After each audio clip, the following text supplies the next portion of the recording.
स्वागत है मित्रों हमारे चैनल लेट्स लर्न पे। पीसीएस 2022 की तैयारी के तहत हम लोग आज संगम काल से संबंधित बहुविकल्पीय प्रश्नों का अध्ययन करेंगे। तो पहला प्रश्न देखते हैं, संगम काल में संगम शब्द का क्या अर्थ था? तो संगम कवियों की सभा थी। संगम शब्द का अर्थ था कवियों की सभा। दूसरा प्रश्न देखते हैं, संगम काल प्राचीन भारत के किस काल से लगभग मेल खाता है? तो ये मौर्यों के बाद के काल था, मौर्योत्तर काल। अगला, संगम काल में चोल चेर पांड्यों के बीच संघर्ष का मुख्य कारण क्या था? तो उपजाऊ डेल्टा क्षेत्र था ये, उसी के पर अधिकार के क्षेत्र को लेकर कृष्णा और तुंगभद्रा के बीच का जो क्षेत्र था काफ़ी उपजाऊ क्षेत्र था। इसी के लिए चोल चेर पांड्यों में संघर्ष होता रहा, त्रिपक्षीय संघर्ष जिसको कहते हैं। चौथा प्रश्न देखेंगे मित्रों,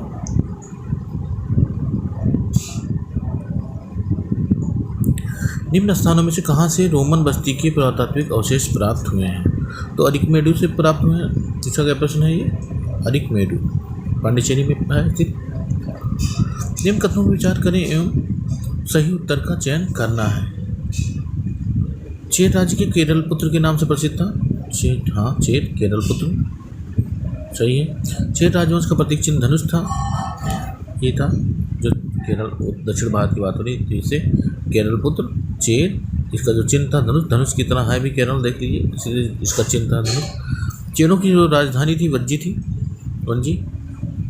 सही है।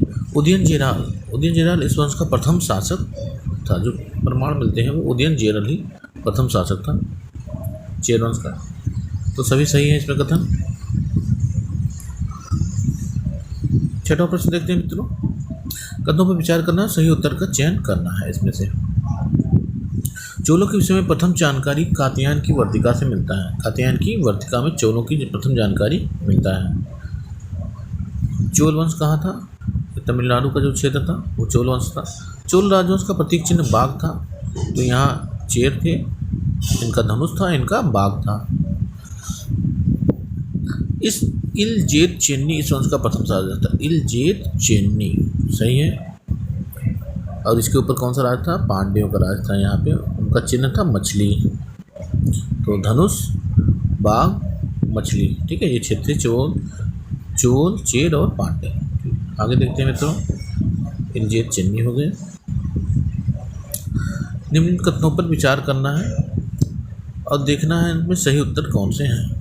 यूनानी दूत मेगस्थनीज को पांड्य देश की जानकारी थी। मेगस्थनीज ने पांड्य देश का वर्णन किया है, यानी मौर्य काल के समकक्ष थे। और के बाद पांड्य राजवंश का प्रतीक चिन्ह मछली था, ऊपर हमने बताया भी मित्रों। पांड्यों की राजधानी थी मदुरई। जी तीनों सही है, सब सही है। डी। अगला प्रश्न देखते हैं मित्रों, आठवां, किस संगम साहित्यिक कृति में उल्लेख है कि आर्यों ने विवाह यानी कर्णम, विवाह को कर्णम कहा जाता था, अनुष्ठान और समारोह प्रारंभ किया था? कि विवाह किसने शुरू किया था? आर्यों ने। इसका वर्णन हमको तोलकाप्पियम में मिलता है। तो इसकी रचना तोलकाप्पियन ने की थी। तोलकाप्पियम में पता चलता है कि विवाह का अनुष्ठान और समारोह का प्रारंभ आर्यों ने किया था शुरू। नवा देखते हैं मित्रों,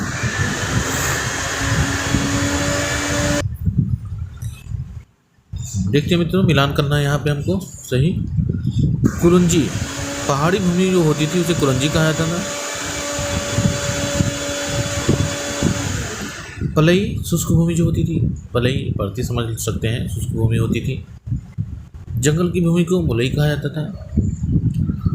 और कृषि की भूमि थी मरुदम, कि नम होता था, कुछ नमी होती थी तो मरुदम उसको कहा जाता था कृषि भूमि को। और जो तटीय भूमि होती थी उनको नैतल कहा जाता था। इस तरह से इसका उत्तर 4, 5, 2, 1, 3 ए वाला ही सही है। 4, 5, 2, 1, 3। किसके संरक्षण में संगमकालीन साहित्य की रचना हुई थी? तो पांड्यों के संरक्षण में हुई थी। संगम ग्रंथ तोलकाप्पियन किस विषय पर आधारित है? तो तोलकाप्पियन व्याकरण ग्रंथ है तोलकाप्पियम। 12वां प्रश्न देखते हैं मित्रों, दक्षिण भारत के इतिहास में संगम युग के संबंध में कौन सा कथन सही है? तो यह राजनीतिक अराजकता का युग था। ऐसा नहीं है कि राजनीतिक अराजकता का युद्ध है, गलत है।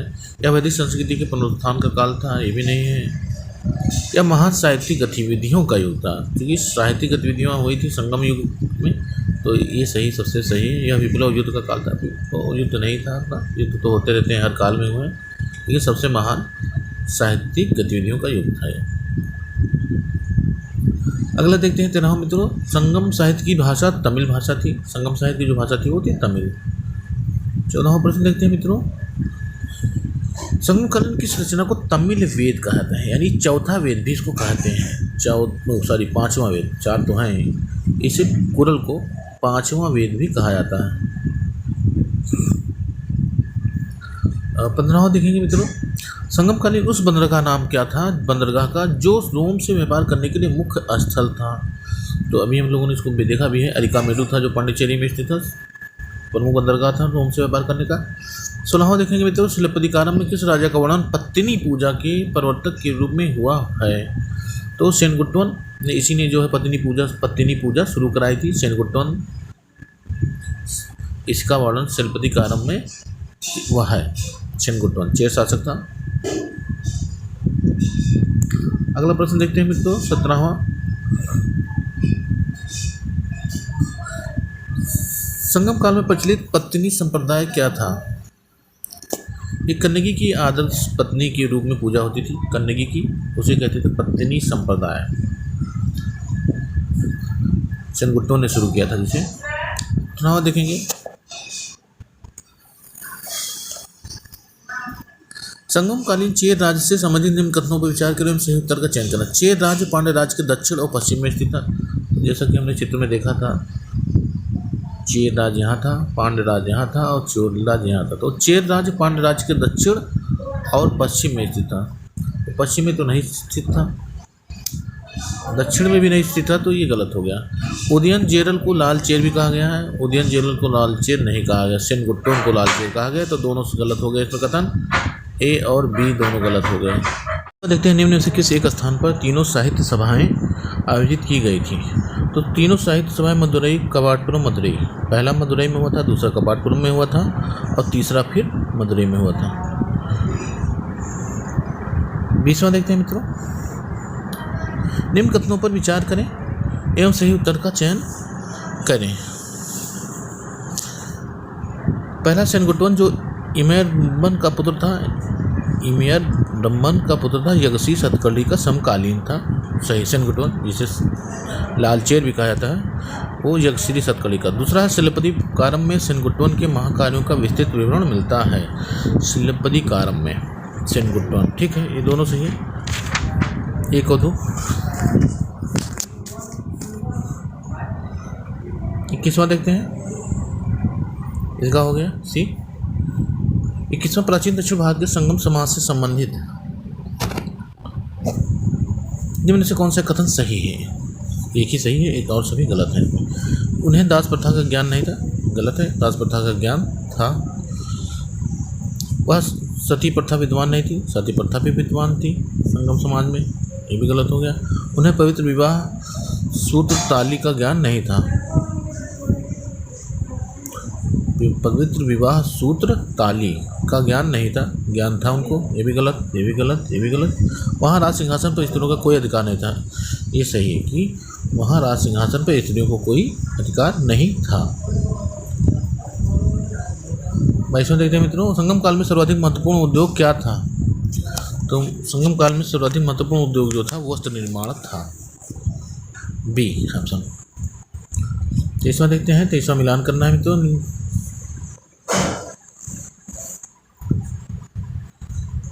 करेसियर, कुलैयान, वारियार और मनरम किसे कहते थे। जो कृषक मजदूर होते थे उनको करेसियर कहा जाता था, कृषक मजदूरों को कृषक मजदूर, करेसियर। रस्सी निर्माता को पुलैयान, यानी पुलैन तैयार करते थे, पुलैन रस्सी निर्माता। कर संग्रह करने वाले को वारियार कहा जाता था और राजा की सभा को मनरम कहा जाता था, यानी 3 4 1 2, 3 4 1 2, 3 4 1 2।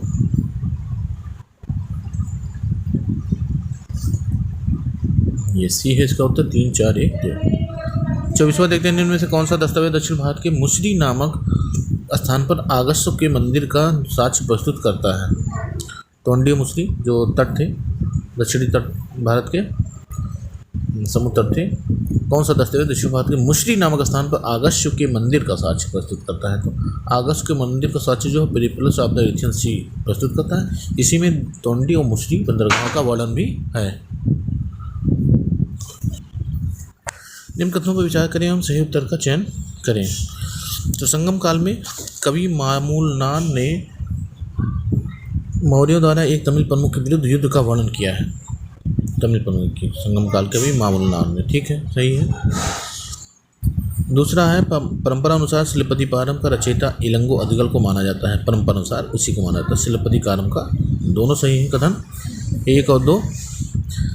अगला पेपर्स ऑफ द एथेंसी के अनुसार निम्न में से कौन से बंदरगाह पश्चिमी तट पर स्थित है? जैसे अभी भी हमने बताया तोंडी और मुसरी का वर्णन तो उसमें है ही, यहाँ तोंडी मुसरी नहीं है। तो देखते हैं कौन कौन सा है जो पश्चिमी तट पे था। सुपारा था, बारबैरिकम था, मुजिरिस था। तोंडी मुजरी था, तो 1, 2, 4 स्थित था, बी आंसर है। 27वां देखते हैं। तमिल काव्य में आगम वर्ग की जो कविताएं थीं वो प्रेम संबंधी कविताएं थीं, उनको आगम वर्ग की कविताएं कहा जाता था। 28वां है सही सुमेलित नहीं है। तो उदयन जेरल क्या था? चेत नरेश राजा था, सही है। नेडून चेलियर पांड्य नरेश था, ये भी सही है। करिकाल चोल नरेश था, ये भी सही है। पारी पल्लव नरेश नहीं था, ये गलत है। निम्न में से कौन से लक्षण संगम युग के तमिल समाज के हैं? तमिल समाज के कौन कौन से लक्षण हैं देखते हैं। जटिल जाति व्यवस्था नहीं, जटिल जाति व्यवस्था नहीं थी। राजाओं विल्लाओं के बीच अंतर्विवाह का निषेध था, निषेध नहीं था, वहाँ पे अंतर्विवाह होते रहते थे राजाओं विल्लाओं के। ब्राह्मणों में निरामिषता थी, ये गलत है। उत्तरोत्तर आर्यकरण, आर्यकरण हो रहा था, ये सही है, चौथा सही है क्यों यहाँ पे। 30वां देखते हैं। तमिल का संगम तमिलों का प्राचीनतम उपलब्ध व्याकरण ग्रंथ है, तो ये तोलकाप्पियम है।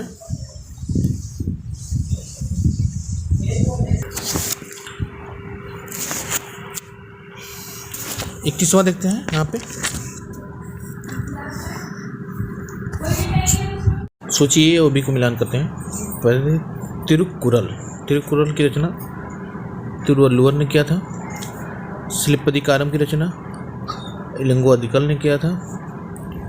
मणिमेखले के शीतले सत्यनारायण ने किया था। और तोलकाप्पियम का तोलकाप्पियन ने किया था। यानी 4, 1, 2, 3 ये उत्तर इसका। 32वां देखेंगे। तीसरे संगम में रचित एतुतो गई में क्या शामिल नहीं? एतुतो गई, तो एतुतो गई की रचना जो हुई थी तीसरे संगम में, तो तीसरा संगम कहाँ हुआ था? दक्षिण मदुरई में हुआ था।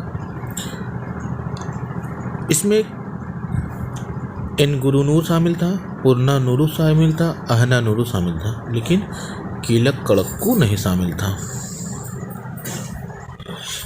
33वां देखते हैं। प्रारंभ तमिल साहित्य में निम्नलिखित में से कौन से महाकाव्य थे? महाकाव्य देख रहे हैं तो पता है कि शिलपतिकारम महाकाव्य था और मणिमेखले दोनों महाकाव्य थे।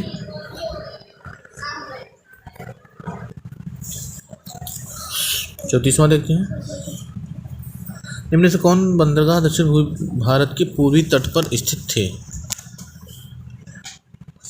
तो जैसे कि बताया तोंडी और मुसरी दक्षिणी तट पर स्थित थे और कावेरी पत्तनम और कोरक ये पूर्वी तट पर स्थित थे। 1 और 2 पूर्वी तट पे और 2, 3 ये 3, 4 दक्षिणी तट पर। 35वां देखते हैं। तमिल में महाभारत के सर्वप्रथम अनुवादक थे पेरू देवनाथ थे। अनुवादक महाभारत के तमिल भाषा में जो अनुवाद किया था वो थे पेरू देवनाथ ट्रांसलेटर। 36वां मिलान करना है हमको। यहाँ संगम दिया है, प्रथम द्वितीय तृतीय संगम और उसके संगम के अध्यक्ष कौन थे? मिलान करना है हमको। प्रथम संगम के अध्यक्ष अगस्त थे, दूसरे के तोलकाप्पियर थे और तीसरे के नक्कीरर थे। तीनों 1, 2, 3 मिलान है। सी संगम युग में स्त्रियों की स्थिति के बारे में निम्न में से कौन सा कथन सत्य नहीं है? स्त्रियों की स्थिति बताना है संगम युग में। उच्च कुल की महिलाएं पुरोहित के पद पर आसीन हो सकती थी, ऐसा नहीं था। पुरोहित के पद पर महिलाएं आसीन नहीं हो सकती थी, यही गलत है। सैनिक शिविरों में राजा की रक्षा के लिए स्त्रियों की नियुक्ति की जाती थी। रक्षा के लिए होती थी, पुरोहित के पद पर नहीं, अंगरक्षक के रूप में। प्रतिष्ठा पाने के लिए स्त्रियां सती हो जाती थी। हाँ, सती प्रथा प्रचलित थी। स्त्रियों को संपत्ति के स्वामित्व का अधिकार नहीं था, संत का अधिकार नहीं था। 38वां देखते हैं। निम्न में से किस क्षेत्र में रोम ने भारतीय जनजीवन को अत्यधिक प्रभावित नहीं किया था? तो सर्वाधिक प्रभावित किया था मुद्रा ढलाई की कला में, ये तो प्रभावित किया था। कला एवं शिल्प में भी प्रभावित किया था। किस में प्रभावित नहीं किया था? तो देखते हैं, खगोल विज्ञान में भी प्रभावित किया था, जबकि फैशन एवं वस्त्र आभूषण इसमें प्रभावित नहीं किया था। यहाँ पर हम देखें कथन कारण जैसे प्रश्न दिए गए हैं 39-40 में, देख लेते हैं। पहला, अरिक्मेडू हिंद रोम व्यापार का एक केंद्र था, सही है, दक्षिण भारत में मिला है। कारण, क्योंकि अरिक्मेडू की खुदाई से बड़ी संख्या में रोम के सिक्के मिले हैं, एकदम सही कथन है और कारण भी इसकी व्याख्या करता है। 40वां देखते हैं। उदयपुर का राजनीति के साथ साथ आर्थिक महत्व भी था। हाँ ठीक है, आर्थिक महत्व भी था, उसका राजनीतिक महत्व भी था, वस्त्र निर्माण के लिए प्रसिद्ध भी था। संगम काल के दौरान, क्योंकि संगम काल के दौरान यह सूती व्यवसाय का काफ़ी बड़ा केंद्र था, एकदम सही कथन कारण और स्पष्ट व्याख्या भी करता है, ये सही है। 41वां देखते हैं। संगम काल में विदेश व्यापार के विकसित होने में किस कारक को सर्वाधिक सहायक माना जा सकता है? विदेशी व्यापार। तो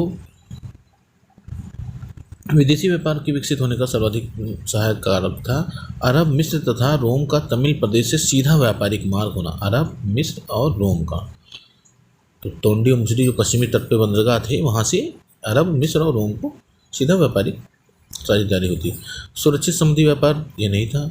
विदेशों से में अधिक मांग की जाने वाली वस्तुओं का अतिरिक्त उत्पादन करना, ऐसा भी नहीं था, अतिरिक्त उत्पादन किया जाना।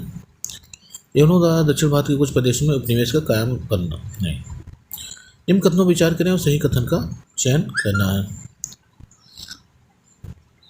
दक्षिण भारत में प्रथम और द्वितीय शताब्दी ईस्वी में बहुत से सोने एवं चांदी के रोम के सिक्के प्राप्त हुए हैं, मिले हैं। रोम के सोने चांदी के सिक्के दक्षिण भारत में मिले हैं। इस काल में दक्षिण भारत की कुछ हिस्से रोम के अधिकार में थे, रोम के अधिकार में कोई हिस्सा नहीं था, गलत है, केवल ये सही है। 43वां देखते हैं।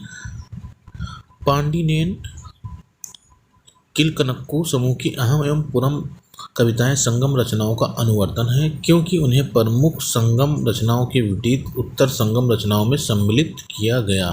नीचे देखना है कोट में क्या सही है, तो दोनों सही है और सही व्याख्या भी करता है कि पांडिनेन किलकनक्कू समूह की अहम एवं पुरम कविताएं संगम रचनाओं का अनुवर्तन है, क्योंकि उन्हें प्रमुख संगम रचनाओं के विपरीत उत्तर संगम रचनाओं में सम्मिलित किया गया है, ये सही है इसका। इस तरह से संगम काल समाप्त होता है मित्रों। फिर मिलते हैं अगले वीडियो में, तब तक के लिए।